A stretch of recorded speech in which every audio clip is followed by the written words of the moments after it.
La foi ne suffit pas. Préfacé par l'apôtre Roland Dallot. Bienvenue à ce nouveau numéro de votre émission Booster. Comme vous le savez, avec Booster, on ne baisse pas les bras, on vise toujours l'excellence. Nous avons notre invité du jour, nous n'allons pas le présenter, nous le saluons rapidement. Bonjour monsieur. Bonjour madame Sylvie. Comment vous allez? Très bien, merci. Et très heureux d'être sur votre plateau en ce jour. Merci beaucoup. Nous vous donnons 5 minutes pour vous présenter.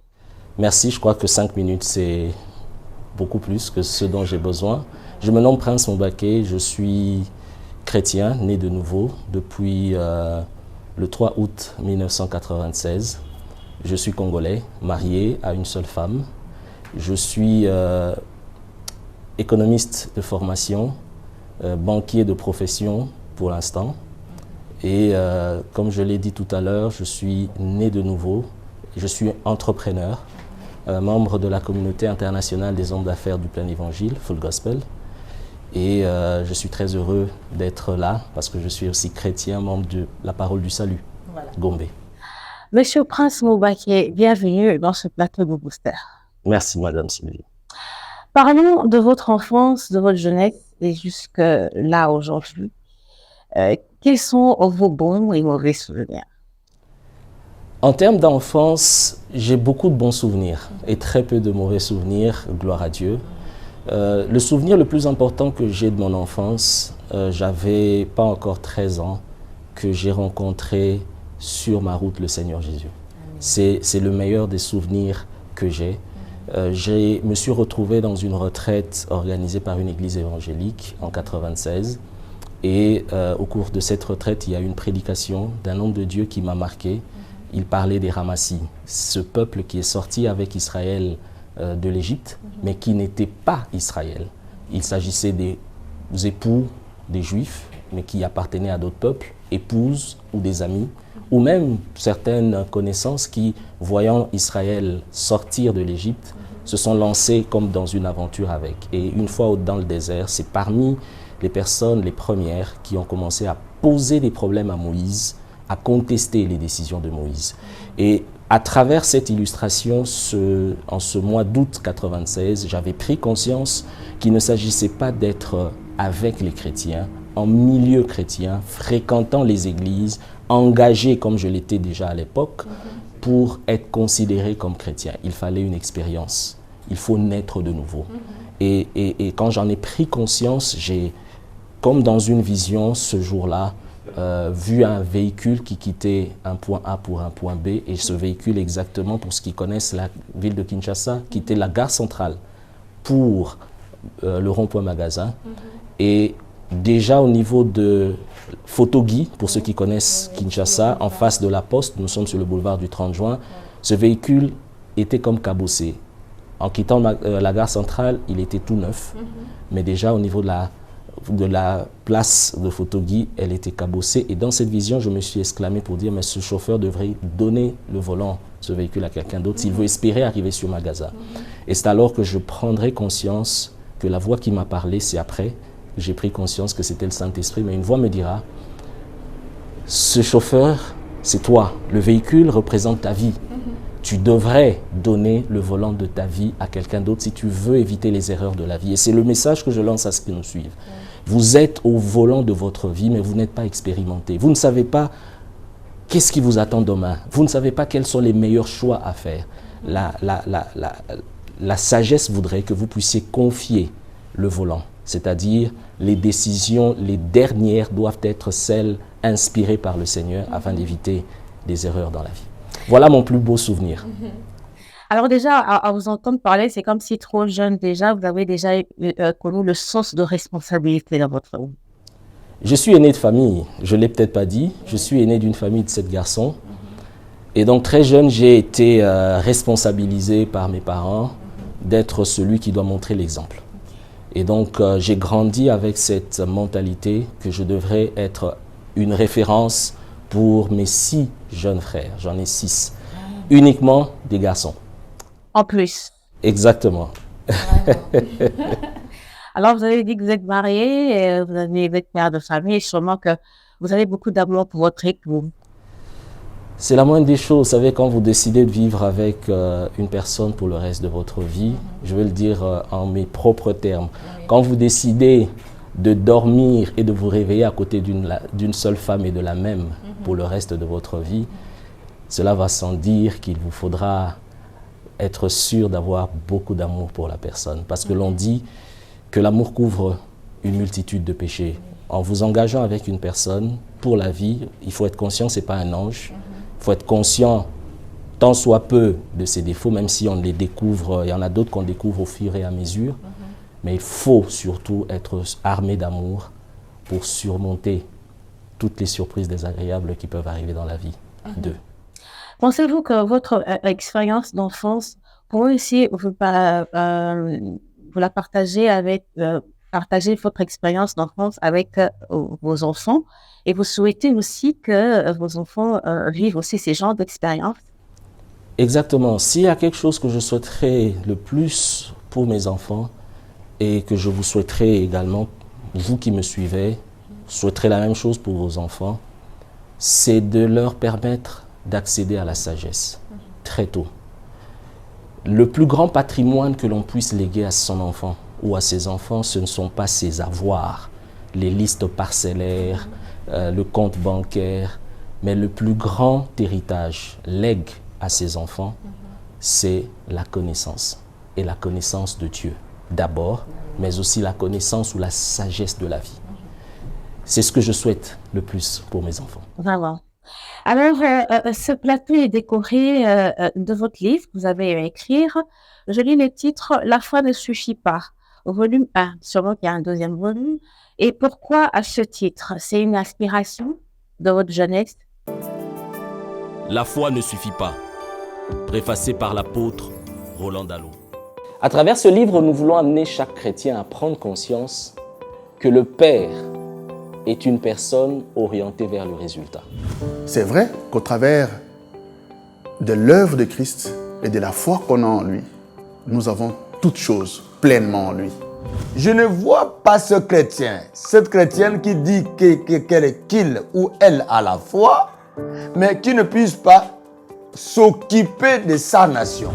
Il n'y a pas de valeur plus puissante que celle qu'on retrouve dans la foi chrétienne. Ce livre va servir de pont entre la matérialisation de ces œuvres que produisent la foi et la foi elle-même reçue. Ce livre touche à toutes les questions de la vie sociale. Il est venu pour les pauvres. L'Esprit du Seigneur est sur moi car il m'a oint pour apporter la bonne nouvelle aux pauvres. Le pauvre, c'est celui qui vit avec moins de $2 par jour. Ils ne veulent pas ajouter à la foi la connaissance. Et pour être témoin de Christ par la foi dans la société, la foi seule ne suffit pas.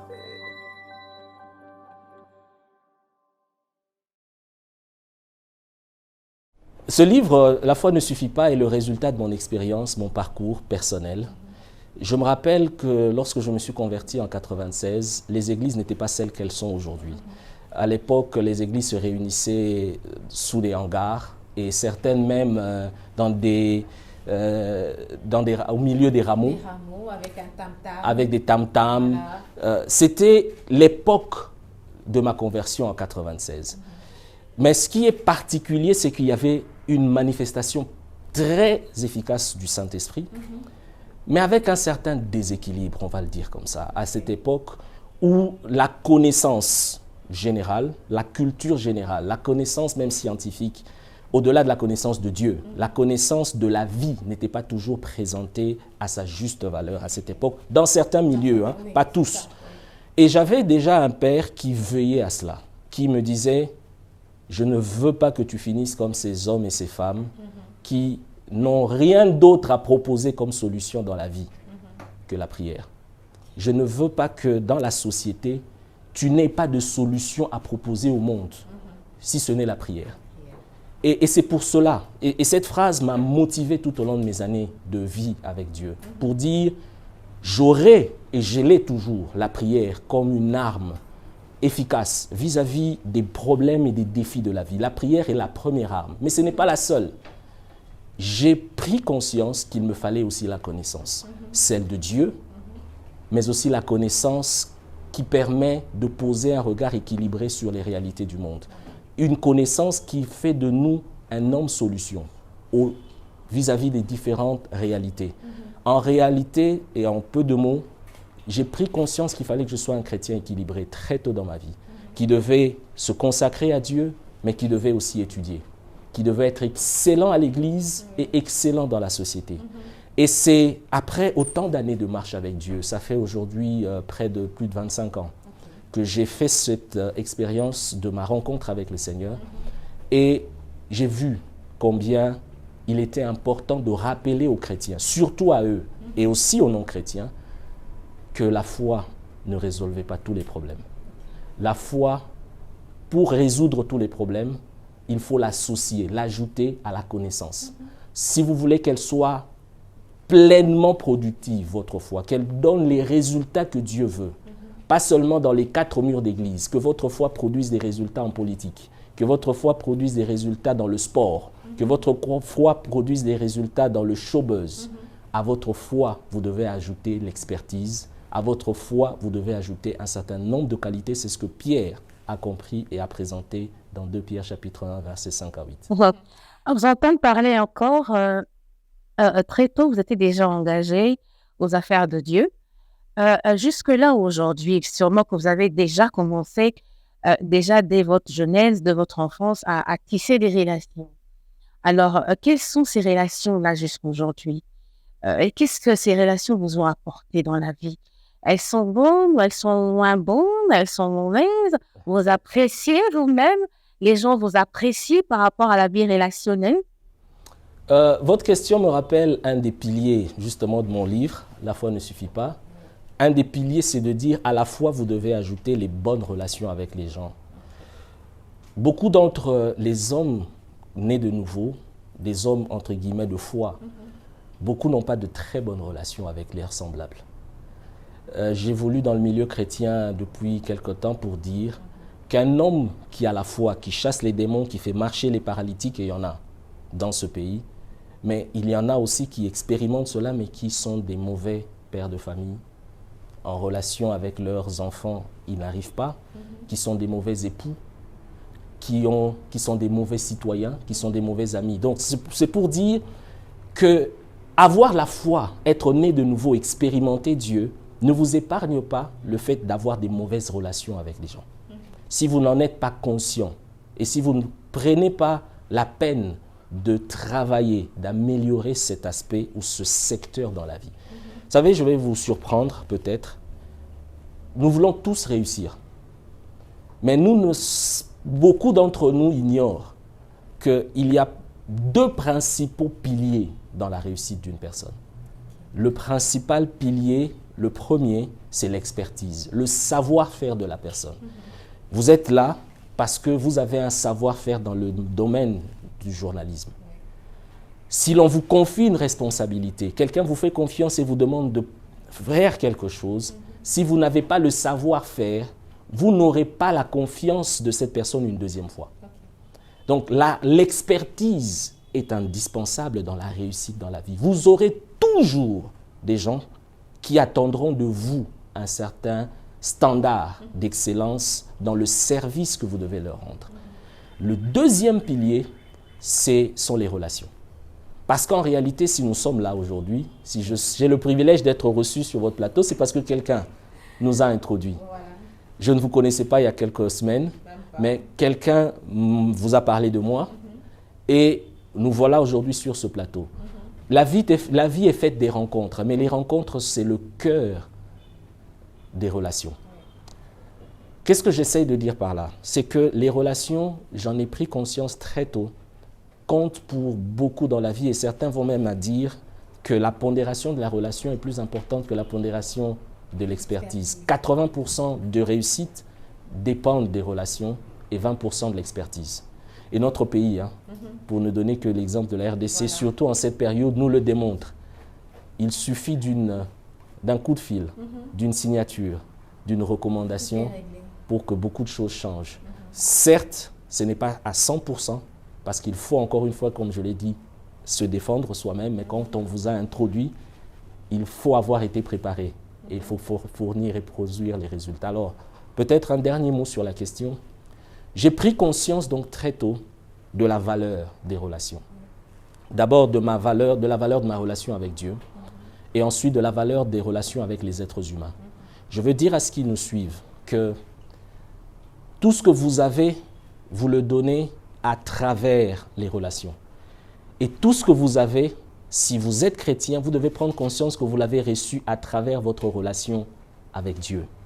Nous donnons par les relations aux autres, nous donnons aux autres par les relations que nous avons avec eux, et nous recevons de Dieu par les relations que nous avons avec Dieu.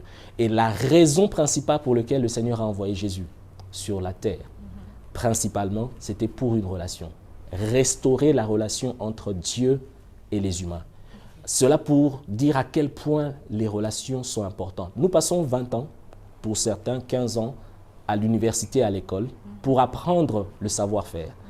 Mais nous ne prenons pas conscience que nous avons besoin de toute une vie pour en apprendre sur les relations. C'est à ce point capital. J'en suis le résultat. Je peux vous fournir quelques exemples, mais je suis à vous. Vraiment. Alors, vous pensez que comment est-ce que vous jugez vos relations? Ce sont des relations pour toute une vie. Comment est-ce que vous avez classifié vos genres de relations? Déjà, j'ai appris très tôt que les relations, elles sont de plusieurs ordres, mais je peux les résumer de 2 types. Il y a des relations de destinée qui sont supposées durer toute une vie. Il y a des relations saisonnières qui sont pour un temps dans la vie. Et il est important d'être orienté, guidé par la sagesse de Dieu pour identifier les relations de destinée. Je vais vous dire pourquoi c'est très important, les relations. Le patrimoine le plus important pour une personne, ce ne sont pas les livrets parcellaires. Le patrimoine le plus important pour une personne, en tout cas pour moi, ce ne sont pas ce que j'ai dans mon compte bancaire. Ce ne sont pas mes diplômes, mais ce sont mes relations. La première, c'est ma relation avec le Saint-Esprit. La deuxième, c'est ma relation avec Dieu. Un petit exemple pour illustrer ce que je dis. Lors du vernissage de cet ouvrage, l'année passée, le 22 mai 2022, j'ai réservé le Salon Congo au Pullman, Grand Hôtel Kinshasa, et il y a eu à peu près 200 à 250 personnes qui ont pris part au vernissage, et il y a eu un buffet qui a été offert à ces personnes. Ceux qui connaissent un peu la ville de Kinshasa savent qu'est-ce qu'il faut pour louer le Salon Congo, plus ou moins, et qu'est-ce qu'il faut pour un buffet de 200 à 250 personnes. Certains sont venus me voir, me dire, mais waouh, comment tu as fait? Tu as dépensé autant juste pour un vernissage. J'ai regardé ces personnes, j'ai souri, mais dans mon cœur, je savais que je n'avais pas dépensé autant qu'elles pouvaient l'imaginer. J'ai activé une relation qui m'a introduit auprès des responsables de cet hôtel et j'ai obtenu des réductions que vous ne pouvez pas imaginer. Je préfère me garder de fournir des chiffres. Mais pour une référence, j'ai dépensé presque ce que j'aurais dépensé si j'avais loué une salle normale dans la cité. Là où l'on s'attendrait à ce que je dépense 35 000 $, 30 000 $ pour le buffet de autant de têtes, j'ai dépensé, je peux vous dire, nettement moins de 10 000. Donc, j'ai eu des réductions de plus de 20 000 $. C'est une relation qui m'a permis d'accéder à un service qui m'a fait profiter 20 000 ou un peu plus. Et dans la vie, il y a des services qu'une relation peut vous rendre, que l'argent ne vous rendra jamais. Les gens ont tendance à tout résoudre à l'argent. Mais il y a des relations dans votre vie qui peuvent vous donner accès à 1 million de $, en termes de services ou en termes de produits, sans que vous ayez dépensé quelque chose. Je vais vous donner un deuxième exemple. Cet ouvrage est préfacé par l'apôtre Roland Dallot, que je salue. Bonjour papa, de là où vous me suivez. Il a accepté de préfacer cet ouvrage. Vous savez à quel point cela peut rendre crédible un ouvrage signé par un homme de Dieu aussi reconnu. Il ne m'a jamais donné un seul franc. Mais rien que sa préface dans cet ouvrage accorde du crédit et permet des ventes sur Amazon, des ventes en RDC, à Kinshasa et en province.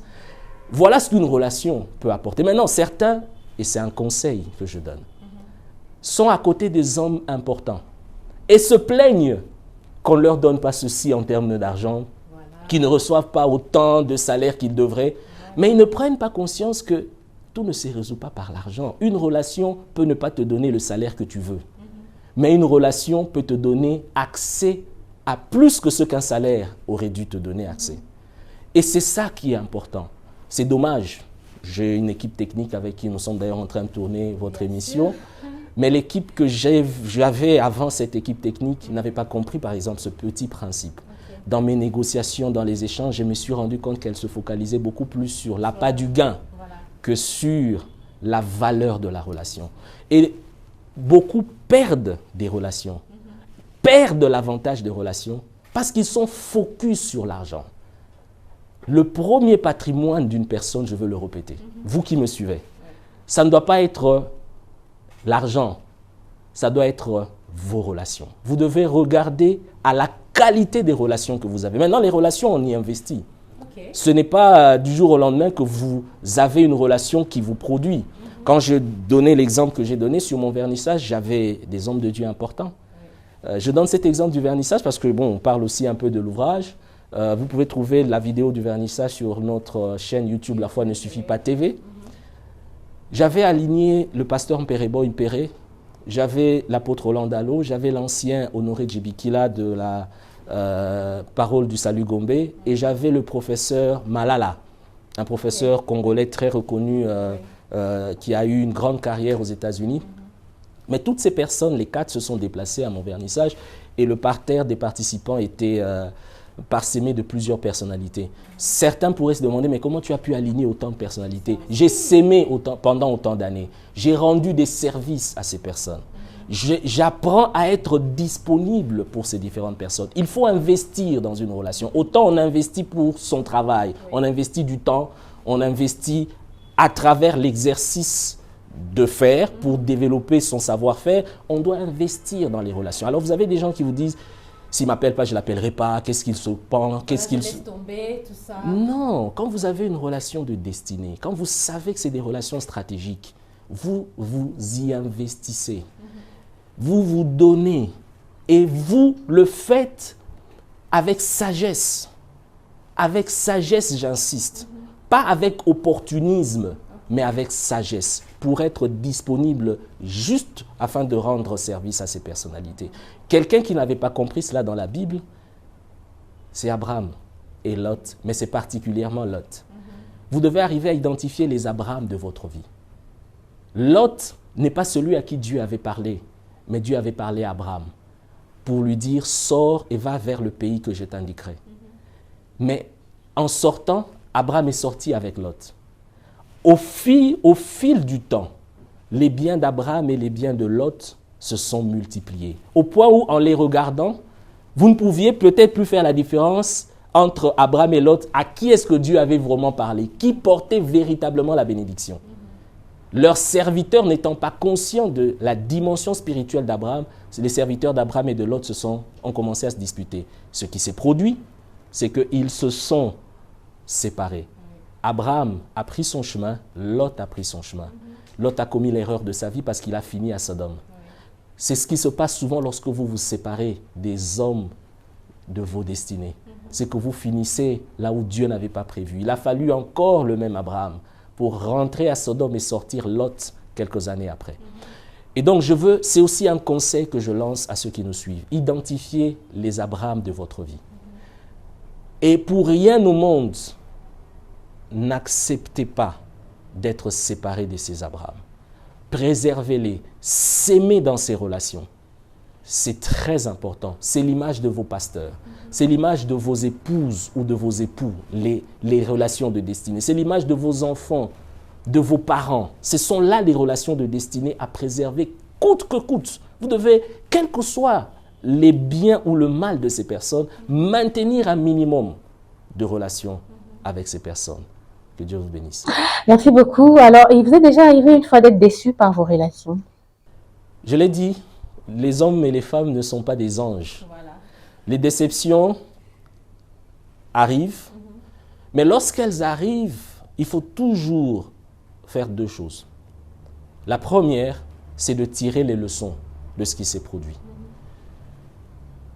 Et quand je dis tirer les leçons de ce qui s'est produit, il ne faut pas toujours condamner la personne en face. Il faut d'abord se poser la question, qu'est-ce que je n'ai pas fait? Ou qu'est-ce que j'ai fait de mal? Qu'est-ce que j'aurais mieux fait pour éviter qu'on en arrive à cette situation où j'estime que je suis déçu?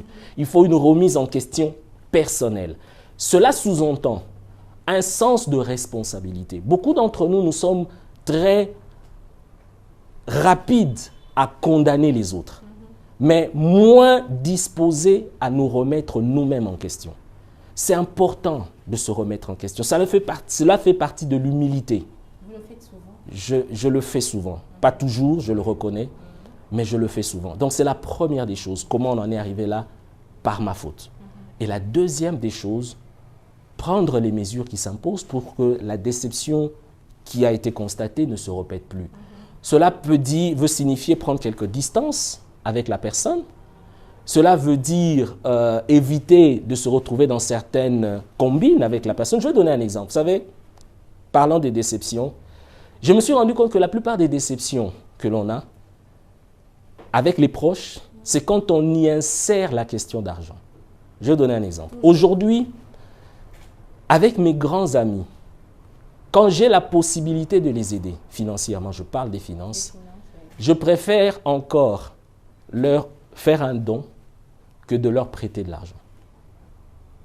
Je préfère. Il y a des cas, connaissant la personne, je peux, sachant la discipline de la personne, le sens de responsabilité de la personne, je peux prêter. Mais la plupart du temps, quand j'ai déjà de bonnes relations avec la personne et que c'est une personne avec qui je suis plus ou moins proche et que la personne est dans le besoin, je ne préfère pas prêter. Je préfère donner et oublier.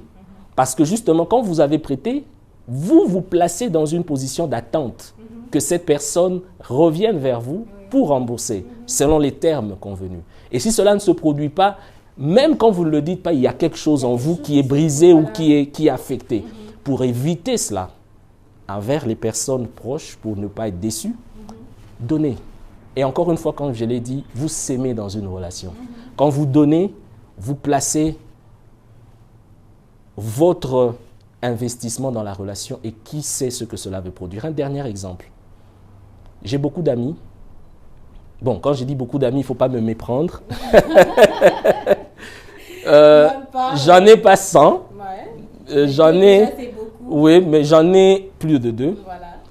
Et quand je regarde à mon parcours avec l'un d'entre eux particulièrement, je me rends compte qu'aujourd'hui, cet ami me considère. Et c'est parmi mes avocats. Okay. Je peux dire même quand j'ai des questions de droit pour mes entreprises, pour ceci, je vais vers cet ami. Il est associé dans un cabinet très proche, plutôt dans un cabinet à Kinshasa. J'ai dû, lorsque cet ami se mariait il y a plus de 10 ans, j'ai été conduit par Dieu pour donner tout un salaire que j'avais. Votre salaire? Pour son mariage. Alors que la personne, l'ami ne s'y attendait pas. Et à l'époque, je ne gagnais pas grand-chose. En tout cas, je suis modeste, mais ce salaire, ça avoisinait les $1000. Et je le lui ai donné. Elle ne s'attendait pas, cette personne. Mais cela a marqué cet ami. Et je l'ai fait parce que Dieu m'avait demandé de le faire. Et c'est cet exemple que je donne pour montrer à quel point il faut investir dans les relations. Si vous voulez avoir des alliés dans la vie, si vous voulez avoir des gens qui sont prêts à tout arrêter quand vous êtes dans le besoin et à venir vers vous, posez-vous la question, qu'est-ce que j'ai fait ou qu'est-ce que je n'ai pas fait jusque-là? Apprenez à être là pour les autres. Le patrimoine le plus important d'une personne, ce devrait être les relations. Êtes-vous déjà arrivé une fois de tomber dans le panneau, dans le sens où vous avez brisé le cœur de quelqu'un par rapport à vos relations? Forte question. Une forte question. Il ne faudrait pas que mes ex suivent cette émission. Non, rassurez-vous, je n'en ai pas beaucoup eu des ex dans ma vie, gloire à Dieu. Mais ce n'est pas d'eux dont il s'agit d'ailleurs aussi, je vais de cette question. Parce que je ne pense pas avoir déçu, brisé le cœur de qui que ce soit. Mais je crois qu'en termes de déception, je suis dans la vie professionnelle depuis 15 ans, un peu plus. J'ai été auditeur externe à PricewaterhouseCoopers. J'ai été auditeur interne, contrôleur interne dans ce qu'on appelait avant Tigo, devenu aujourd'hui Orange, d'où j'ai quitté d'ailleurs comme député CFO intérimaire, donc directeur financier adjoint intérimaire en 2014. J'ai travaillé quelques mois en Allemagne comme consultant dans une institution FinTech, Financial Technologies. J'ai aujourd'hui une carrière de banquier dans une banque de la place. Donc dans la vie professionnelle, au bout de 15 ans, je sais que j'en ai déçu certains. Je n'ai pas toujours été modèle dans ce milieu-là. Donc c'est dans ce contexte-là que je préfère parler. Même en famille, je ne suis pas le modèle parfait. Donc je sais qu'il y a eu des cas, des personnes qui attendaient X, Y choses de ma part et qui ne l'ont pas obtenu. Mais dans la mesure du possible, la Bible dit, cherchez la paix avec tous, tant que cela dépend de vous. Donc quand j'en suis conscient ou quand je me rends compte que j'ai mal agi, je fais de mon mieux. Pas toujours, je le reconnais, mais je fais de mon mieux pour m'amender. Déjà pour demander pardon, m'humilier et pour arranger. Il faudrait que l'on soit conscient d'une chose, c'est que nous finirons tous dans la tombe. Personne n'est éternel. Donc, l'orgueil, c'est l'un des poisons les plus dangereux dans la vie. D'ailleurs, la Bible le dit, Dieu résiste aux orgueilleux. Donc, quand vous savez que vous avez mal agi, amendez-vous, humiliez-vous. Ça vous grandit de demander pardon. Ça vous grandit de reconnaître vos torts. Malheureusement, il y a beaucoup de gens dans la vie qui ne reconnaissent pas leurs torts, qui refusent d'avouer leurs torts. C'est très mauvais. Parce que vous perdez quelque chose. Encore une fois, quand vous avez pris conscience que à la fois vous devez ajouter les bonnes relations avec les gens, quand vous avez pris conscience que tout ce que vous avez dans la vie, vous le donnerez à travers le canal des relations. Quand vous avez pris conscience que les relations contribuent à 80% dans votre réussite, vous donnerez de la priorité aux relations. Vous préserverez les relations dans la vie. Vous adopterez des dispositions de nature à préserver, tant que cela dépend de vous, à préserver les relations. C'est le conseil que je donne à ceux qui nous suivent. C'est très important. Il vous arrive des fois de vous enfermer dans votre bureau.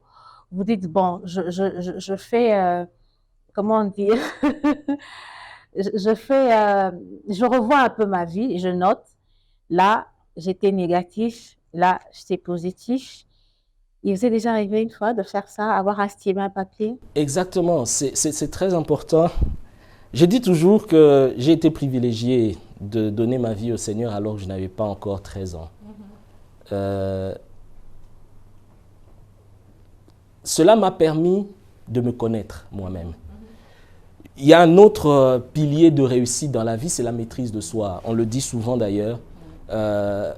Celui qui veut aller conquérir des villes doit d'abord apprendre à se conquérir soi-même, à se maîtriser soi-même. La maîtrise de soi, c'est la clé pour le leadership. C'est la clé pour aller de l'avant. Parce que vous êtes vous-même le véhicule qui doit avancer et qui doit aller conquérir quoi que ce soit dans la vie. Mais si vous-même, vous êtes un véhicule que vous ne maîtrisez pas, je donnais l'exemple du véhicule que Dieu m'avait permis d'avoir en vision, avec un volant qui soit entre les mains de quelqu'un d'expérimenté. Cette image veut simplement dire que si vous voulez vous maîtriser, vous devez d'abord vous connaître. Vous ne maîtrisez jamais ce que vous ne connaissez pas. Vous arriverez à avoir la maîtrise de ce que vous connaissez. Donc, s'il s'agit de vous que vous voulez maîtriser, commencez d'abord par vous connaître. Et cela suppose, commencez par dresser la liste de vos points forts, de dresser la liste de vos points faibles. Mettez cela par écrit, regardez à quoi cela ressemble, lisez cela. Prenez le temps d'être honnête avec vous-même. Reconnaissez vos limites, c'est le début. Maintenant, à partir de là, vous pouvez prendre la peine de travailler sur vos points faibles afin de les améliorer. Vous n'aurez pas tous les points faibles à améliorer. Il y a des points faibles que vous laissez en reconnaissant que ce n'est pas votre domaine. Vous allez vous appuyer sur les spécialistes dans ces domaines-là. Mais il y a des points faibles, notamment les défauts de caractère, sur lesquels vous pouvez travailler avec le Saint-Esprit. Mais il faut être honnête, que je suis quelqu'un qui n'est pas prompt à dire la vérité. Devant la pression, j'ai tendance à recourir au mensonge. Il faut le reconnaître. Devant l'argent, j'ai du mal à résister. Je ne sais pas me maîtriser quand je tiens l'argent. Mais donnez-le à votre femme ou à votre époux qu'elle gère.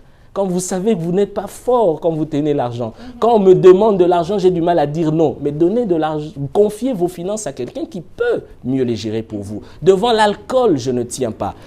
Prenez la peine d'en être conscient. Ou devant la sexualité, je ne suis pas discipliné. Dressez vos points forts et dressez vos points faibles. Et priez pour vos points faibles. Waouh, c'est ce que les gens ne font pas souvent en fait. Parce qu'on ne leur dit pas assez souvent, parce qu'on ne le leur répète pas assez souvent. Et c'est aussi pour cela que j'apprécie votre émission Booster, qui donne la possibilité de booster la vie et la foi de quelqu'un, qui permet justement de recadrer la vie d'une personne, qui permet de donner les instruments qui permettent de construire une vie. Parce que la vie, c'est comme un bâtiment, c'est comme un immeuble. Vous le construisez brique avec brique, brique après brique, mais l'instrument par excellence, c'est la parole de Dieu. Avez-vous déjà eu un projet ou à faire quelque chose ou à penser à quelque chose à plusieurs reprises, mais ça n'a pas tenu et vous avez dit, bon, je baisse les bras, je laisse tomber, je vois autre chose? Je vais vous dire ce qui m'est arrivé il y a quelques années et cela m'a marqué. J'ai pris beaucoup la peine de prier pour ça et après, le Seigneur m'a donné une autre opportunité. Je venais de finir l'université, je venais de décrocher mon diplôme de licence à l'UPC. Je suis licencié en économie de l'Université protestante au Congo et j'avais eu la possibilité de commencer un 3e cycle, DEA. C'était dans le cadre d'un programme à l'UNIKIN. Il y avait plusieurs étudiants brillants. J'avais passé un test préliminaire et j'avais été retenu. Mais parce que c'était à l'UNIKIN, parce que c'était une période de ma vie où je traversais des moments financièrement assez difficiles. Nous parlons de 2010 particulièrement, 2010 particulièrement. À un moment donné dans le parcours, j'ai arrêté. J'ai arrêté parce que je n'étais plus convaincu de poursuivre ce parcours DEA. Et juste quand j'ai arrêté, j'ai fait un rêve. Dans le rêve que j'ai fait, et ce rêve-là, au fait, que je voudrais donner comme exemple, je me suis... Non. Je me suis retrouvé comme dans un espace ouvert et j'étais un peu distrait par une conversation. Et le temps que je me ressaisisse, j'ai vu Barack Obama. Dans votre rêve? Dans mon rêve, être passé à côté et il partait. Et je me suis rendu compte dans ce rêve que j'avais raté une opportunité. Voilà. Parce que j'étais distrait. Un homme important était à côté et est passé sans que je saisisse l'opportunité de me connecter à cette personne. Et quand je me suis réveillé, j'étais conscient que cela était lié à ce programme de DEA que j'avais laissé partir.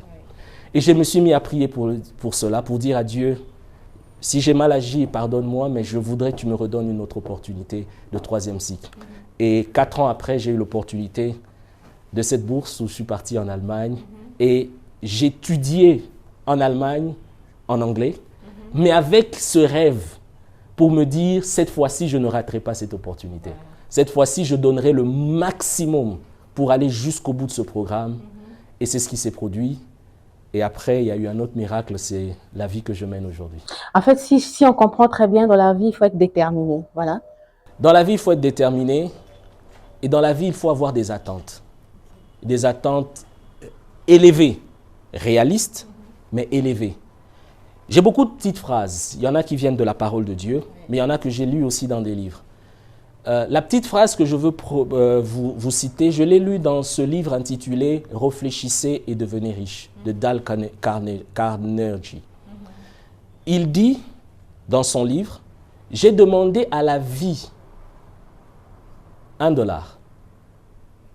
Je tenais tellement à ce $1 que j'ai insisté pour que la vie me donne $1. » Le niveau d'attente de cette personne, de la vie, c'était $1. Elle pouvait, alors que d'autres autour de cette personne s'attendaient à 50 cents de la vie. Et finalement, elle a obtenu $1 de la vie. Elle était aux anges, heureuse. Jusqu'au jour où elle rencontre une autre personne qui, elle, avait demandé à la vie des centaines, des milliers de dollars. Et l'avait obtenu. C'est alors qu'elle s'est rendue compte qu'elle avait placé ses attentes à un niveau très bas. Parce qu'elle pouvait demander des centaines, des milliers et l'obtenir aussi. Qu'est-ce que je veux dire par là? C'est que vous devez avoir des attentes élevées dans la vie. Ne vous contentez pas des rêves de ghetto. Ne vous contentez pas de manger, de boire, de payer vos factures. Ne résumez pas votre vie au fait d'envoyer vos enfants à l'école, le fait de ne jamais manquer à manger sur votre table, le fait d'avoir fini de construire sa maison. Ce n'est pas seulement à cela que vous devez résumer votre réussite dans la vie. Ayez des rêves fous. Ayez des rêves énormes. Voyez grand. Exposez-vous à des grandes choses. Restez affamé pour des grandes choses. Ne cherchez pas $1 et vous contentez d'être heureux d'$1. J'ai réalisé beaucoup de choses, mais je suis loin d'être arrivé. Parce que j'ai faim de réussite. Je vous applaudis. Belle conclusion. Merci beaucoup. Alors, on pense que ce n'est pas la dernière fois de nous visiter dans notre plateau de Booster. On aura encore besoin de votre expertise, de vos conseils et surtout, pourquoi pas, de vos prédications et avoir le volume 2. Bien sûr, le volume 2 arrivera, mais nous espérons que les églises, les chrétiens et les non-chrétiens se donneront la peine de se procurer cet ouvrage. La foi ne suffit pas. Il est disponible en RDC, à Kinshasa, mais aussi à Lubumbashi. Il est disponible au Congo central à Matadi. Les églises CMP Matadi, Lubumbashi, CMP Lubumbashi, Centre missionnaire Philadelphie, donc Lubumbashi. Il est disponible à la Parole éternelle Lubumbashi. En Kinshasa, il est disponible dans mon église, Parole du Salut Gombe.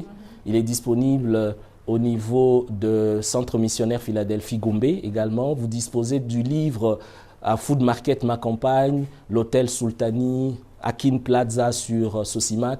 Et la liste n'est pas exhaustive des lieux que je viens de mentionner. Mais le livre, pour ceux qui sont en dehors de la RDC, est également disponible sur Amazon. Donc, où que vous soyez, vous pouvez vous faire livrer ce livre par Amazon chez vous. Et le livre est également disponible en version audio sur le site www.lafoinesuffitpas.com. Vous pouvez nous suivre sur TikTok, La Foi ne suffit pas, sur YouTube, notre chaîne La Foi ne suffit pas TV, sur Facebook, La Foi ne suffit pas, sur Instagram également. Nous serons heureux, si jamais le Seigneur vous met à cœur, de nous inviter à vous parler, à vous ou à ceux que vous dirigez, lors d'une rencontre, une convention, une activité quelconque, parce que nous le faisons déjà avec plusieurs qui nous contactent. Merci beaucoup, madame. Merci beaucoup, Monsieur Prince Moubaké, avec le plaisir de vous revoir encore très bientôt. Merci beaucoup à tous les téléspectateurs de Booster. On baisse pas les bras. On se retrouve très bientôt avec un nouveau numéro. Au revoir.